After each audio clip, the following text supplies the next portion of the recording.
Hello everyone, praise the Lord. ఈరోజు వీడియోలో Bible గ్రంథంలో నుంచి దేవుడు మనలను ఏ ఏ విధములుగా పరిశీలిస్తాడు అనే అంశం గురించి తెలుసుకుందాము.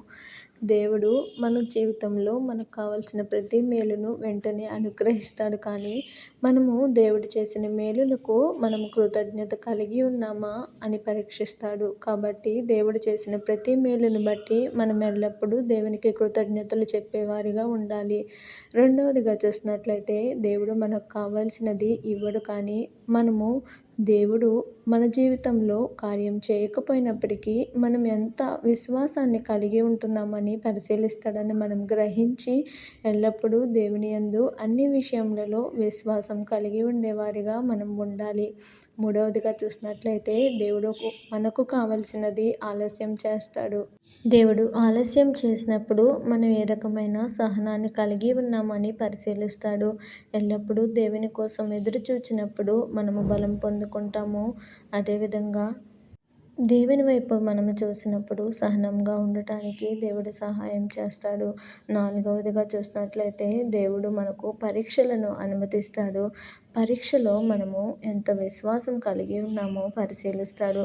మన విశ్వాసము బలంగా ఉందా లేదా అని దేవుడు పరిశీలిస్తాడని మనం గ్రహించి ఆయనలో బలంగా ఉండే విధంగా మనము ప్రయత్నించాలి. ఐదవదిగా చూసినట్లయితే దేవుడు మనకు సమృద్ధిని ఇస్తాడు. మనము సమృద్ధిలో ఉన్నప్పుడు మన హృదయము దేవుని పైన ఉన్నదా లేదా అని దేవుడు పరిశీలిస్తాడని గ్రహించి మన హృదయము ఎల్లప్పుడూ అన్ని విషయాలలో దేవుని పైన ఆధారపడే విధంగా మనం ఉండాలి.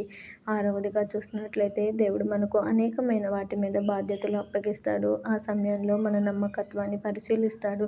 నమ్మకంగా ఉన్నప్పుడు దేవుడు దీవెనను అనుగ్రహిస్తాడని మనం గ్రహించి అన్ని విషయాల్లో నమ్మకంగా ఉండటానికి మనము ప్రయాసపడాలి.